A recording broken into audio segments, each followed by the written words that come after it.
प्रश्न में दिया है, कह रहा है श्वेता और हरीश को किसी काम को पूरा करने में 28,000 रुपये की आमदनी होती है।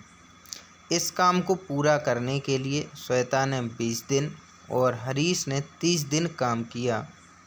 यदि उनकी दैनिक मजदूरी का अनुपात 5:6 है तो उस आमदनी में श्वेता का हिस्सा क्या है। कुल आमदनी 28,000 है। श्वेता 20 दिन कार्य करती है और हरीश 30 दिन कार्य करता है। उनकी दैनिक मजदूरी का अनुपात भी बताया गया है कि 5:6 है। आमदनी में श्वेता का हिस्सा बताना है कि श्वेता का हिस्सा कितना होगा।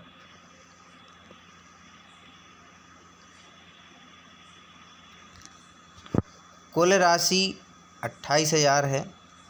वेतन का अनुपात 5:6 है। श्वेता ने 20 दिन कार्य किया और हरीश ने 30 दिन कार्य किया। श्वेता तथा हरीश के कुल कार्य का अनुपात क्या हो जाएगा, 20 × 5 और हरीश का हो जाएगा 30 × 6। मतलब श्वेता के द्वारा 100 इकाई कार्य किया गया और हरीश ने 180 इकाई कार्य किया और इन दोनों ने जो कार्य किया उसकी आमदनी हो कितनी थी, 28,000 रुपये। दोनों के द्वारा 280 इकाई कार्य किया गया और जिसकी वेतन बनी 28,000 रुपये। तो एक इकाई बराबर कितना निकल के आया, 100 रुपये। और श्वेता का हिस्सा पूछा है तो श्वेता का हिस्सा कितना है, 100 इकाई। तो श्वेता का आमदनी कितनी हो जाएगी, 100 × 100 इकाई, तो 10,000 रुपये श्वेता का हिस्सा निकल के आ जाएगा।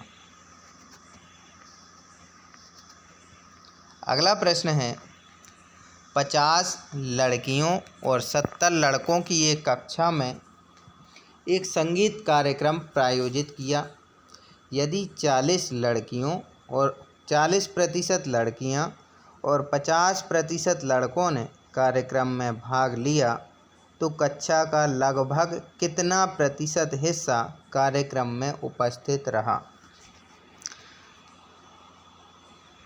कह रहा है 50 लड़कियां हैं और 70 लड़के हैं। फिर कह रहा है उन 50 लड़कियों की 40% लड़कियों ने संगीत कार्यक्रम में हिस्सा लिया और 70 लड़कों के 50% ने भी संगीत कार्यक्रम में हिस्सा लिया। बताना है कि कुल जो कक्षा में कुल बच्चे थे उनका कितना प्रतिशत संगीत कार्यक्रम में हिस्सा लिया था।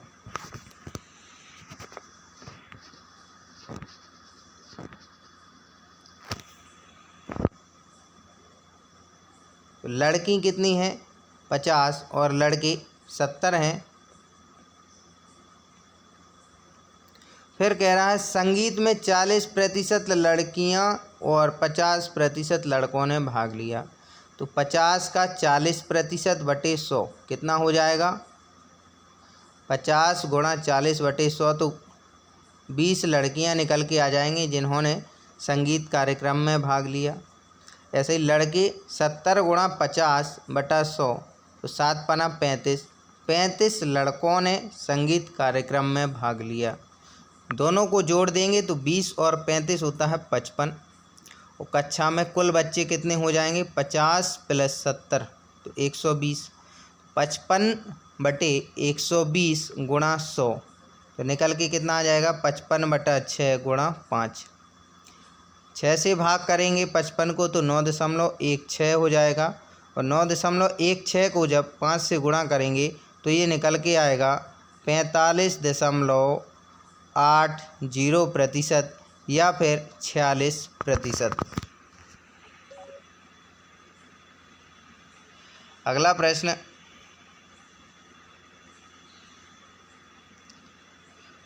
वह सबसे बड़ी संख्या बताइए जिससे 155, 260, 315 को विभाजित करने पर क्रमशः 5, 10 और 15 शेषफल बचेगा।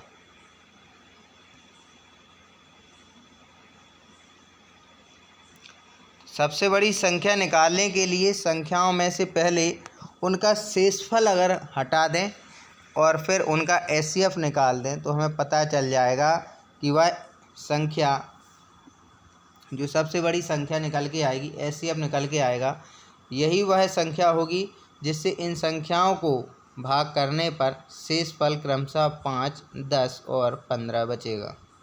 देखिए कह रहा था कि 155 को भाग देने पर 5 शेष बचता है, तो 5 माइनस कर दिया। 260 को भाग करने पर 10 शेष बचता है, तो 10 माइनस कर दिया। और 315 को भाग करने पर 15 शेष बचता है, तो 15 माइनस कर दिया। संख्याएं कितनी बची? 150, 250 और 300। इन तीनों का अगर एचसीएफ निकालें तो सबसे बड़ी संख्या हमारी निकल के आ जाएगी 50, क्योंकि इनका एचसीएफ ही 50 है। तो 50 वह सबसे बड़ी संख्या होगी जो इन तीन संख्याओं को भाग करने पर क्रमशः 5, 10 और 15 का शेषफल देगी। अगला प्रश्न,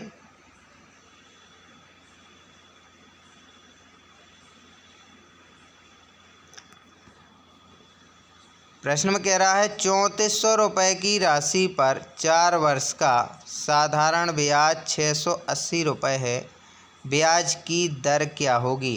तो देखिए 4 वर्ष का साधारण ब्याज 680 है, तो 1 वर्ष का निकालेंगे तो 4 से भाग करेंगे तो 17 चौके 68, 1 वर्ष का कितना निकल के आ जाएगा? 170 रुपये।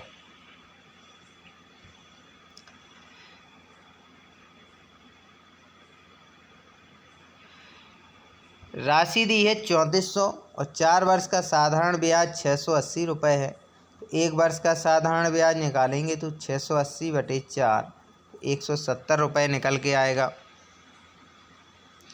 और ब्याज की दर निकालनी है तो 170 बटे 3400 गुणा में 100% कर देंगे, तो 2 जीरो से 2 जीरो कट जाएंगे और 170 बटे 34 दिया है, तो 34 पंचे 170 होता है। तो हमारा आंसर कितना निकल के आएगा कि दर कितनी है?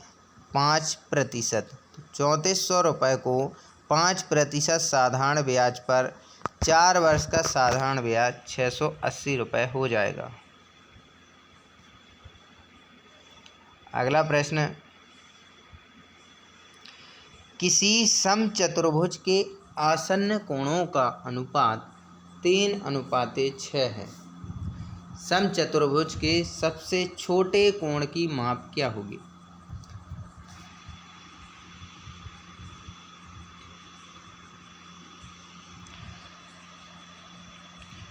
समचतुर्भुज की आसन्न कोण का मतलब होता है ऊपर नीचे के या फिर अगल बगल के कोण।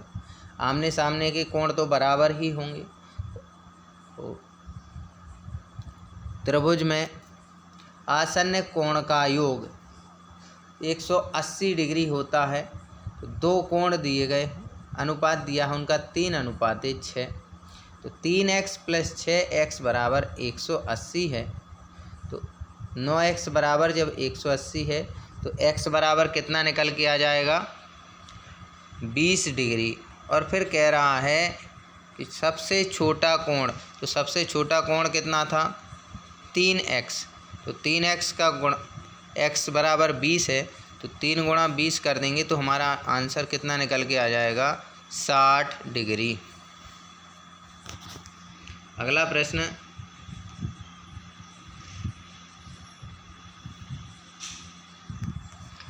एक 180 भागे कोष्टक 2 की घात 3 प्लस 3 की घात 2 प्लस 1 कोष्टक बंद प्लस 37 माइनस 20 का मान किसके बराबर है?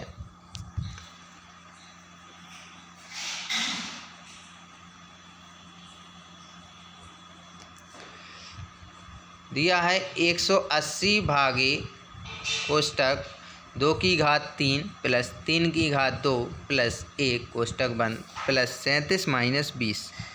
तो पहले क्या करते हैं, कोष्टक को सॉल्व करेंगे।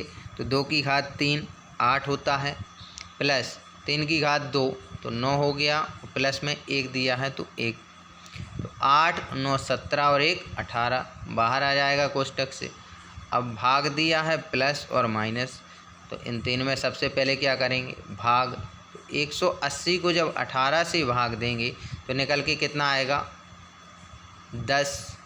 और प्लस का 37 है, माइनस का 20 है, तो 37 और 10 47।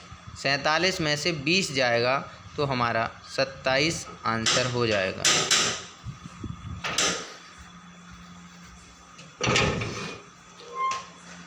अगला प्रश्न,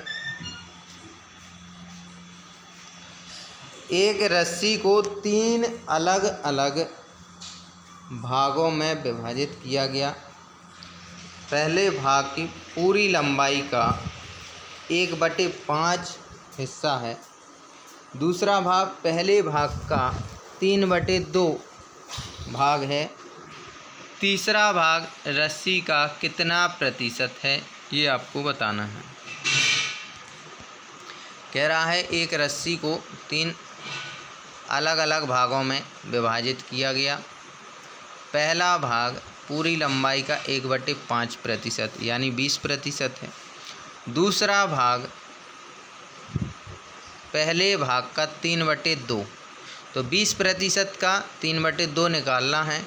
तो 20 गुणे 3/2 करेंगे तो कितना निकल के आ जाएगा, 20 को भाग करेंगे 2 से तो 10, और 10 तिया 30, यानी पहला भाग 20 है और दूसरा 30 है। तो 100 में से 20 और 30 को घटा देंगे तो कितना बचेगा, 50। तो दूसरा भाग कितना हो जाएगा, 1/2।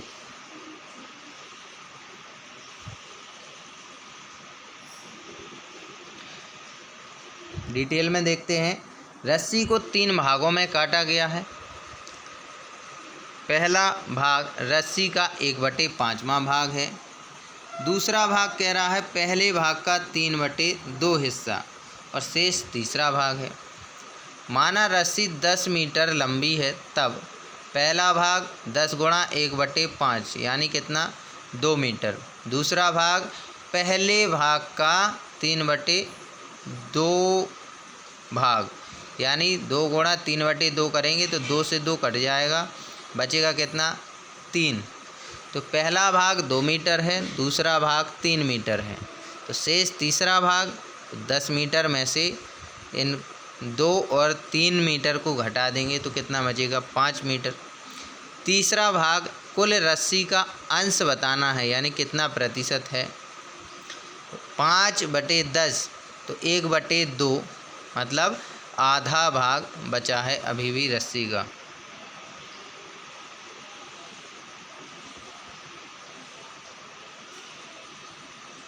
अगला question, the value of 5 sin 14 degree sec 76 degree plus 3 cot 15 degree minus cot 75 degree plus 2 tan 45 degree का मान कितना होगा।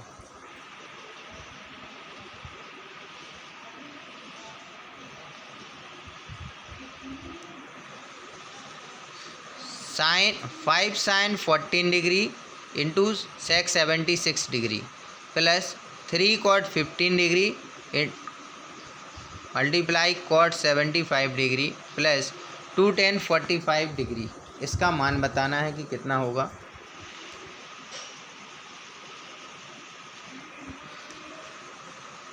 sec 76 को क्या लिख सकते हैं, sec 90 माइनस 14 डिग्री, और cot 75 को क्या लिख सकते हैं, cot 90 माइनस 15 डिग्री। फिर दिया है 5 sin 14 डिग्री और sec 90 माइनस थीटा कितना होता है, cosec theta. 3 cot 15 degree cot 90 minus theta होता है tan theta plus 2 tan 45 degree. Sine theta into cosec theta का फॉर्मूला होता है 1। ऐसे ही cot theta into tan theta बराबर भी कितना होता है, 1।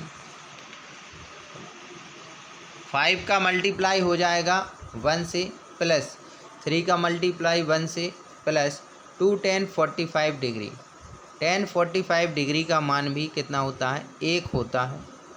इसलिए 5 का गुणा 1 से करेंगे तो 5, प्लस 3 का गुणा 1 से तो 3, प्लस 2 का गुणा 1 से करेंगे तो 2। इन सबको जोड़ेंगे तो आंसर कितना आ जाएगा हमारा, 10।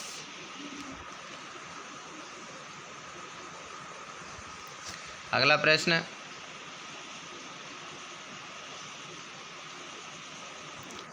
पाँच अंकों की वह सबसे छोटी संख्या कौन सी है जिसे 7 से विभाजित करने पर 6 शेषफल बचता है। सबसे छोटी संख्या 5 अंकों की कितनी है?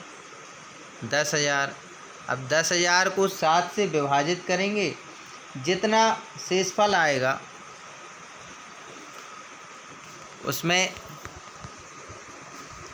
इतने अंक जोड़ने हैं कि वो 6 शेषफल बचाए।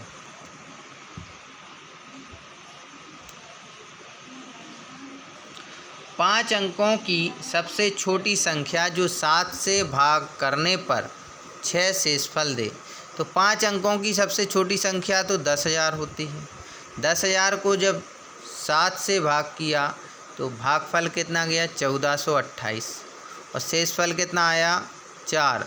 मतलब 10,000 की जगह अगर 10,000 दो संख्या को लेते तो 7 से भाग करने पर शेषफल 6 प्राप्त होता। तो हम वो संख्या कौन सी लेंगे? 5 अंकों की सबसे छोटी संख्या कि 7 से भाग करें और शेषफल 6 प्राप्त हो। हमारी संख्या हो जाएगी 10,002। अगला प्रश्न,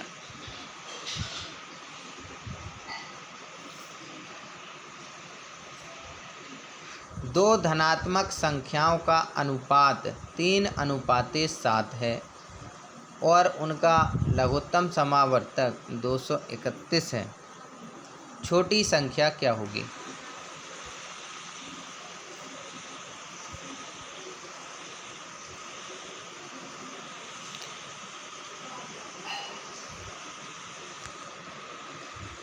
प्रश्न में कह रहा है दो धनात्मक संख्याएं हैं, इनका अनुपात कितना है? 3:7 है और उनका लघुत्तम समावर्तक 231 है। छोटी संख्या आपको ज्ञात करनी है कि कितनी होगी। तो 3 × 7 × k, तो दो संख्याएं हैं और लासा निकालना है तो गुणा में कर देंगे, k कॉमन रख देंगे। तो 3 × 7 × k, तो 21 के बराबर 231 है। तो k बराबर कितना हो जाएगा? 231/21 बराबर, जब काटेंगे 231 को 21 से तो कितना हो जाएगा? 11 निकल के आ जाएगा।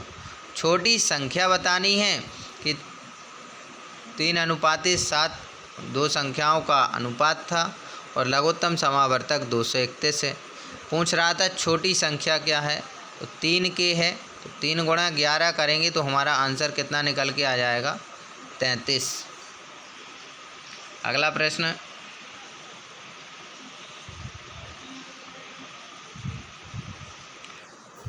प्रश्न में दिया है 2400 रुपये के 12% में क्या जोड़ें कि 5400 के 18% के बराबर हो जाए। तो आपको बताना है कि 2400 के 12% में कितना योग जोड़ें कि 5400 के 18% के बराबर हो जाए।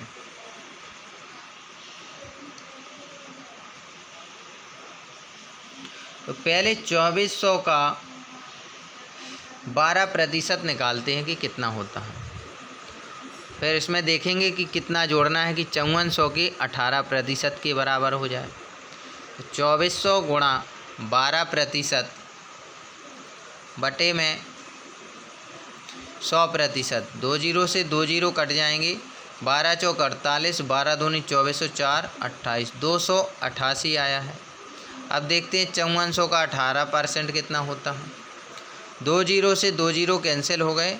18 चौक 72, 18 पंचे 90 और 7 97।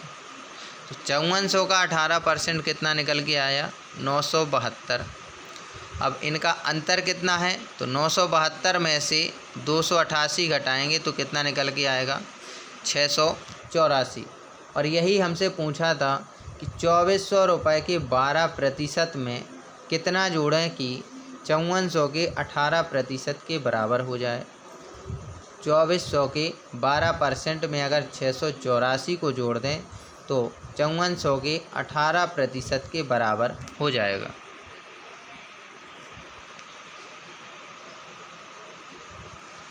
अगला प्रश्न,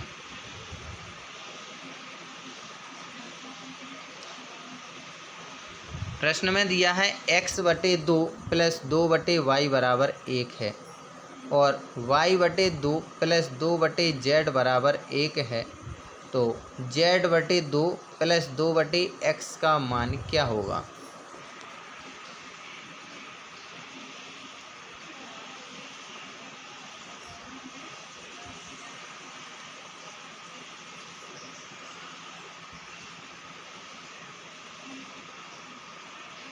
इस प्रश्न का आंसर शायद छूट गया है, आगे देखते हैं अगर आगे इसका आंसर मिलता है।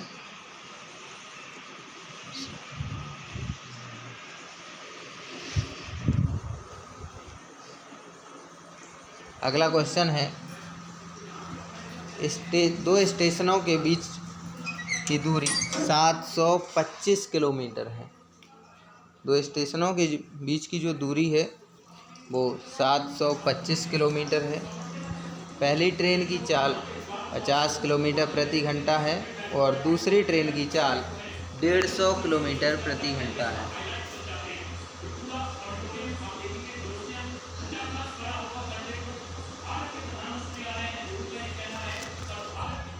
फिर कह रहा है पहली ट्रेन 30 मिनट तक चली, उसके बाद ट्रेन जो दूसरी ट्रेन है वो भी चलने लगी। पहली ट्रेन 25 किलोमीटर चल चुकी थी क्योंकि आधे घंटे पहले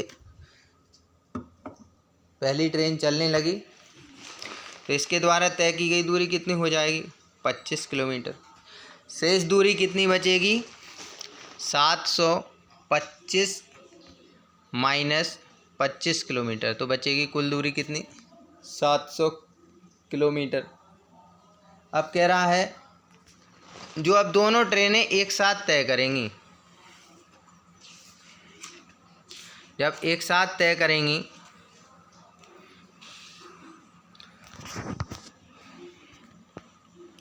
तो समय कितना लगेगा, तो 700 किलोमीटर बटे पहली ट्रेन की चाल प्लस दूसरी ट्रेन की चाल, तो 700 किलोमीटर बटे 50 प्लस 150, तो 200 किलोमीटर पर आवर की चाल से चलना है और 700 किलोमीटर जाना है। समय कितना लगेगा 3.5 घंटे।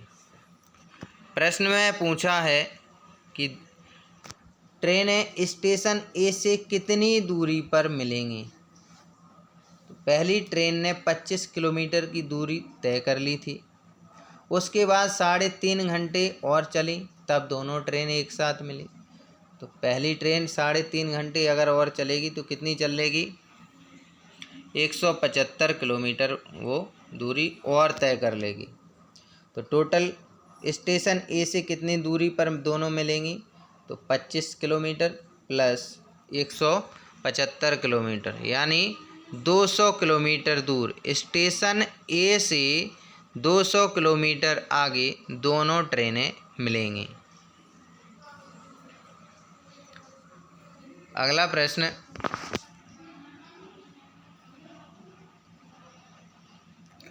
दो बसें हैं,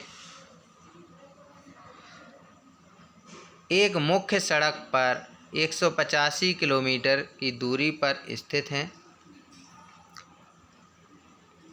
फिर कह रहा है दो बिंदुओं से एक दूसरे की ओर चलना शुरू करती हैं। पहली बस 35 किलोमीटर चलने के बाद दाईं ओर मुड़ती है और 17 किलोमीटर चलती है। उसके बाद यह बाईं ओर मुड़ती है और 42 किलोमीटर चलती है तथा मुख्य सड़क पर वापस पहुंचने के लिए दिशा लेती है। इस बीच एक मामूली ब्रेकडाउन के कारण दूसरी बस मुख्य सड़क पर केवल 36 किलोमीटर चलती है।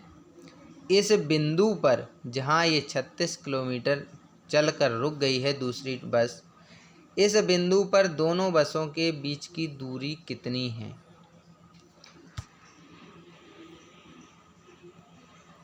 तो दोनों बिंदुओं के बीच की दूरी कितनी है? 185 किलोमीटर।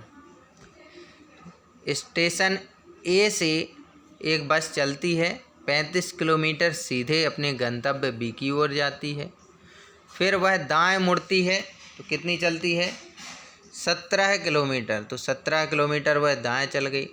फिर कह रहा है वह बाएं मुड़ती है और 42 किलोमीटर जाती है, तो 42 चल गई।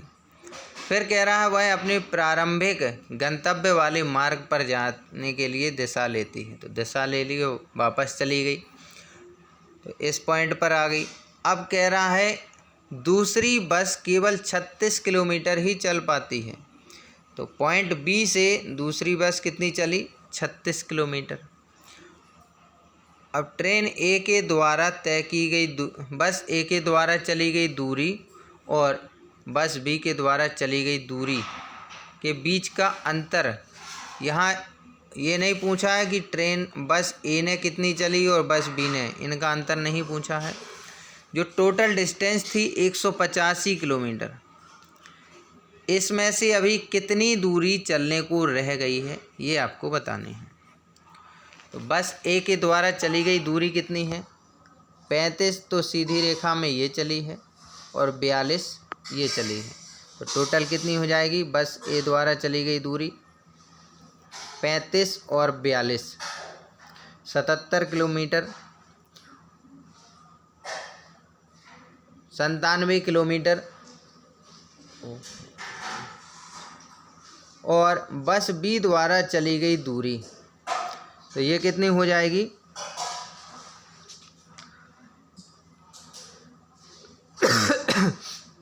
बस बी द्वारा 36 किलोमीटर की दूरी चली है,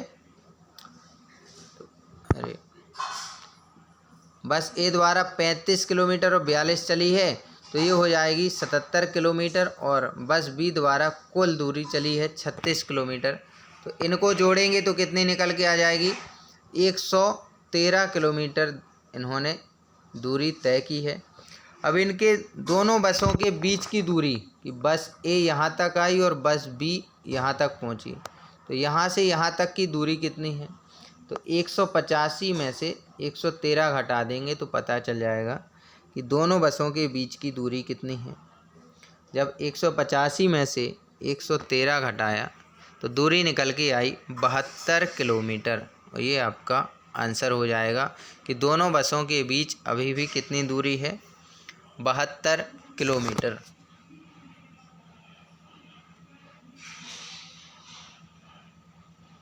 अगला प्रश्न है, एक क्लब में महिलाओं की संख्या का पुरुषों की संख्या से अनुपात 3:2 है।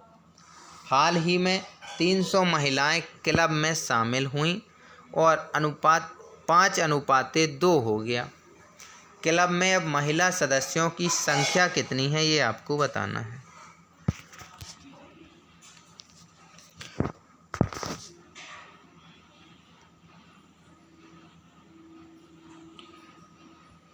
प्रश्न में कह रहा था कि क्लब में महिला और पुरुषों का अनुपात 3:2 है।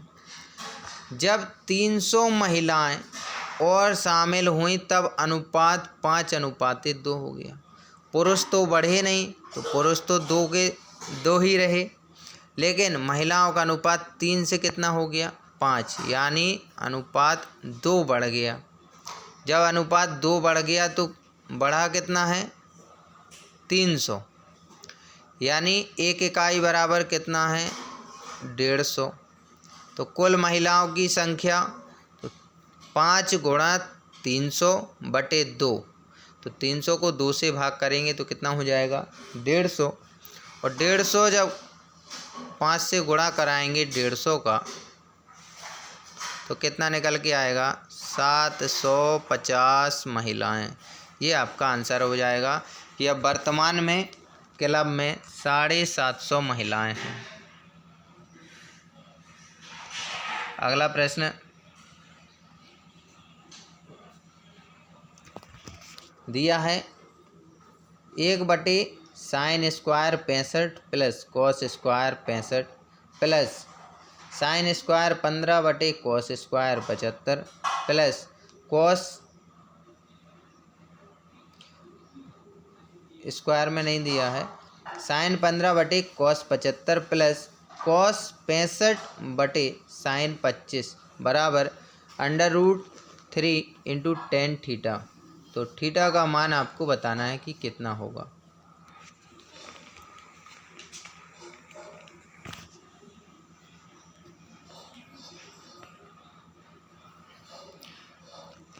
एक बटे साइन स्क्वायर 65 प्लस एक बटे कॉस स्क्वायर 65 प्लस साइन 15 बटे कॉस 75 प्लस कॉस 65 बटे साइन 25 बराबर दिया है √3 गुणा टेन थीटा। हम जानते हैं कि sine square theta plus cos square theta बराबर 1 होता है और कॉस 90 माइनस थीटा बराबर क्या होता है, साइन थीटा, और साइन 90 माइनस थीटा बराबर होता है कॉस थीटा। तो 1/1, तो ये तो एक के बटे में 1 आ गया। अब साइन 15 डिग्री ऊपर दिया है तो नीचे चेंज करेंगे तो कॉस 75 को क्या लिख सकते हैं, cos 90 minus 15 degree plus cos 65 ऊपर दिया है और साइन 25 दिया था तो क्या लिख सकते हैं, साइन 25 को साइन 90 डिग्री माइनस 65 डिग्री बराबर √3 इंटू टेन थीटा। आगे सॉल्व करेंगे तो क्या हो जाएगा, 1/1 प्लस साइन 15 बटे साइन 15 तो मान 1 हो गया प्लस कॉस 65 बटे कॉस 65 तो इसका मान भी कट के कितना हो गया, 1। तो 1 प्लस 1 प्लस 1 बराबर √3 टेन थीटा है। तो टेन थीटा बराबर कितना हो जाएगा, 3/√3, और जब 3 को √3 से भाग करेंगे तो कितना निकल के आएगा, √3। और थीटा का मान ऐसा कौन सा मान है जिसमें √3 आता हो, तो थीटा बराबर अगर 60 रख दें तो इसका मान होता है √3। टेन थीटा बराबर √3 होता है और हमें थीटा का मान निकालना था तो ये हो जाएगा हमारा 60 डिग्री।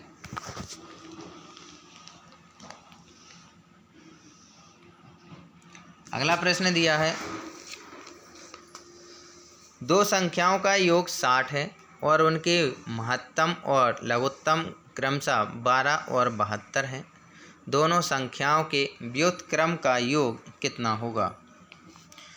दो संख्याओं का योग 60 है तो यानी x + y बराबर 60 दिया है, मासा 12 है और लासा 72 है। दोनों संख्याओं के व्युत्क्रम का योग बताना है। तो 1/x प्लस 1/y निकालना है। तो 1/x प्लस 1/y रखते हैं तो y और x का त्रियक गुणा हो जाएगा तो अंश में चला जाएगा y प्लस x और हर में कितना हो जाएगा, x इंटू वाई। तो y प्लस x कितना दिया है, 60, और x इंटू वाई कितना दिया है, 12 गुणा 72 करना है क्योंकि मासा और लासा दोनों का गुणा कराना है। तो 60/12 गुणा 72, 12 से भाग करेंगे 60 को तो कितना निकल के आएगा, 5। आंसर कितना हो जाएगा, 5/72। तो दो संख्याओं जिनका योग 60 है, मासा 12 है और लासा 72 है, इनके व्युत्क्रम का योग 5/72 निकल के आएगा।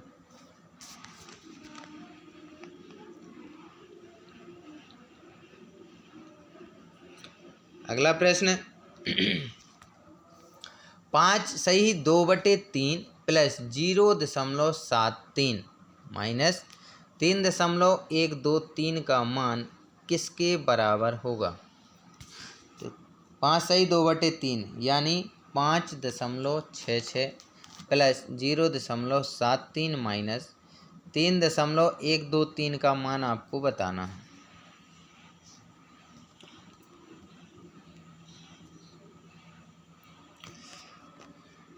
तो 5 सही 2/3 को कैसे लिख सकते हैं? 5.66।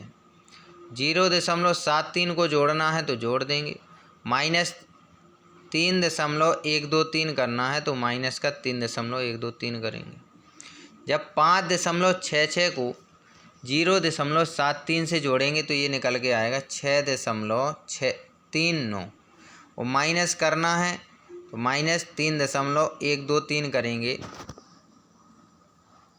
तो जब 6.390 से 3.123 घटाएंगे तो ये आएगा 3.267। और अगर 2 अंकों में लिखना है दशमलव के बाद तो मान कितना रखेंगे? 3.27। ये हमारा आंसर हो जाएगा। अगला प्रश्न,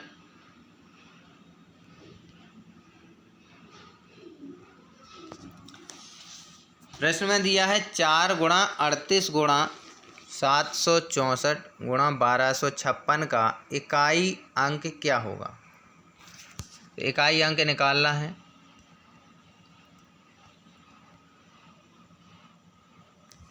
तो 4 गुणा 38 गुणा 764 गुणा 1256 में इकाई का अंक, तो 4 का गुणा 8 से करेंगे, 4 8 32। 2 का गुणा 4 से करेंगे तो 4 दूनी 8। 8 का गुणा 6 से करेंगे तो 8 छंग 48। तो आंसर कितना निकल के आएगा? इकाई का अंक। तो इकाई का अंक चाहिए था, तो गिनती कैसे शुरू करते हैं? इकाई, दहाई, सैकड़ा, ऐसे शुरू करते हैं। तो इकाई का अंक कितना है हमारा? 8 निकल के आ जाएगा। तो हमारा इकाई का अंक हो जाएगा 8। अगला प्रश्न,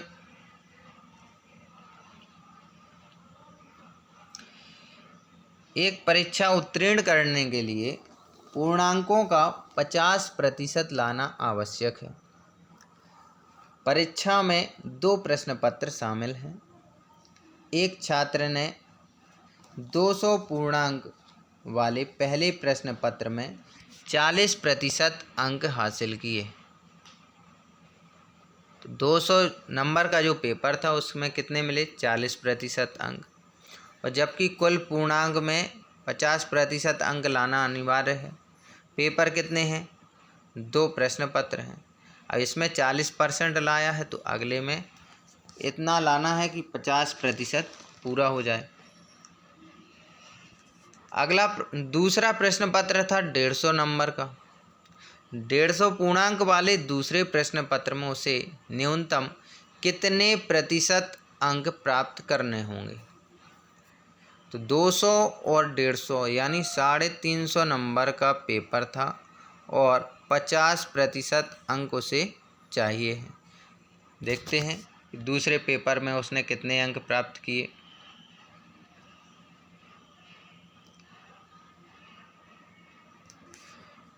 परीक्षा पास करने के लिए 50% अंक लाना आवश्यक है।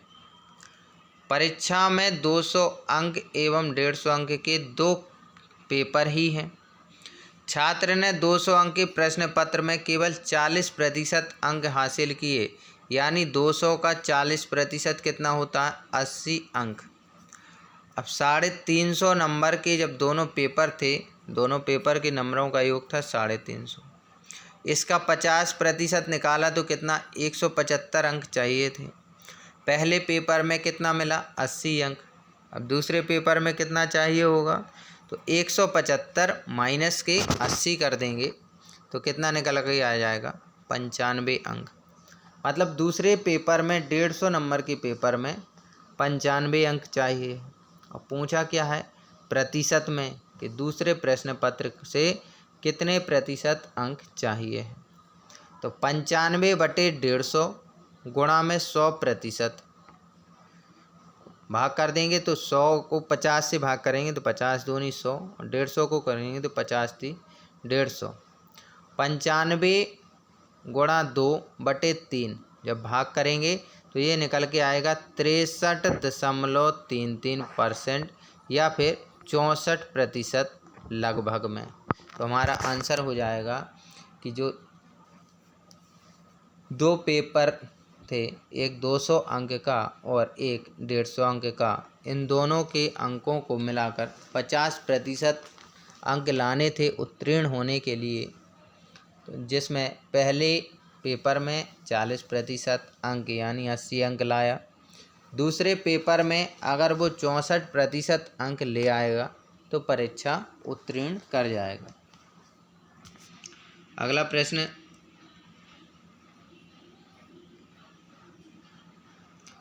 √54 गुणा √125 बटे में √24 गुणा √45 दिया है। फिर पूछ रहा है इसका मान निकालिए कि कितना होगा। √24 को क्या लिख सकते हैं?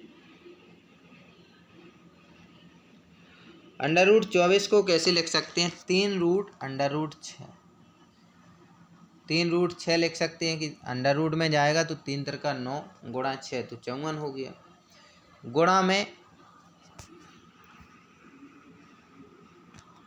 5√5 निकाल लिया, इसमें से 5 25 और √5 तो कितना हो जाएगा?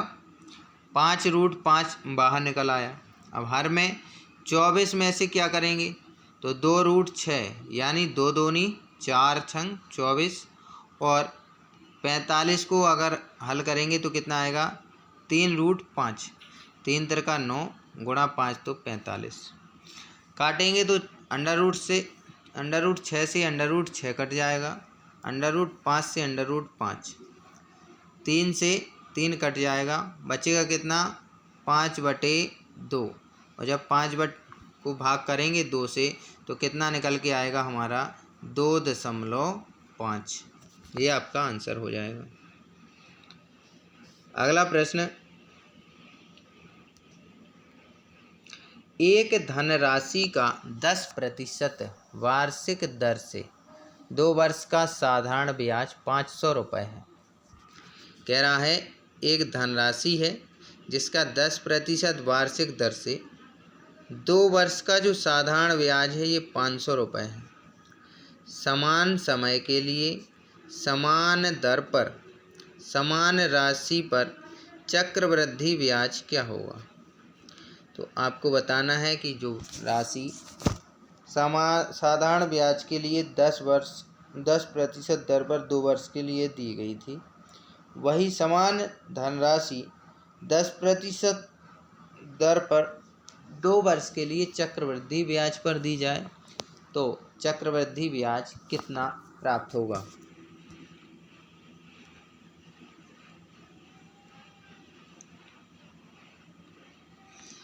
किसी धनराशि का 10% वार्षिक दर से 2 वर्ष का साधारण ब्याज 500 है, तो 1 वर्ष का कितना? 250 निकल के आया। समान दर व समान समय पर चक्रवृद्धि ब्याज की दर ज्ञात करनी है। यदि 10% 250 है तो धनराशि कितनी हो जाएगी? 100% यानी 2500 रुपये। अब 2500 का 10% और 10% चक्रवृद्धि ब्याज निकालना है तो 2 बार दर लगेगी। तो 2500 का 10% कितना होता है? 50 रुपये 250 रुपये, और दूसरी बार भी 10% निकालना है तो फिर से कितना आएगा? 250 रुपये। ये तो हो गई साधारण ब्याज की बात कि 2 बार 10% निकाल ली। अब ब्याज पर जब ब्याज मिलता है वही तो चक्रवृद्धि ब्याज कहलाता है। तो 250 का 10% कितना? 25 रुपये। तो 25 रुपये ऐड हो जाएगा तो कितना हो जाएगा? 250 प्लस 250 और प्लस का 25 यानी 525 रुपये ब्याज मिलेगा। जबकि साधारण ब्याज पर कितना मिल रहा था? 500 रुपये, और चक्रवृद्धि ब्याज पर कितना मिलने लगा? 525 रुपये। तो यही उससे हमसे पूछ रहा था प्रश्न कि समान धनराशि 10% वार्षिक दर से 2 वर्ष के लिए अगर चक्रवृद्धि ब्याज पर दें तो चक्रवृद्धि ब्याज क्या होगा? हमारा 525 रुपये हो जाएगा। दोस्तों ये थे 28 दिसंबर 2020 को आरआरबी एनटीपीसी परीक्षा में पूछे गए गणित के प्रश्न। अगर हमारी मेहनत आपको अच्छी लगी हो तो आज ही हमारे चैनल को लाइक, शेयर और सब्सक्राइब ज़रूर करें और हमारे साथ जुड़े रहने के लिए हमारी डेली क्लासेस को देखते रहें।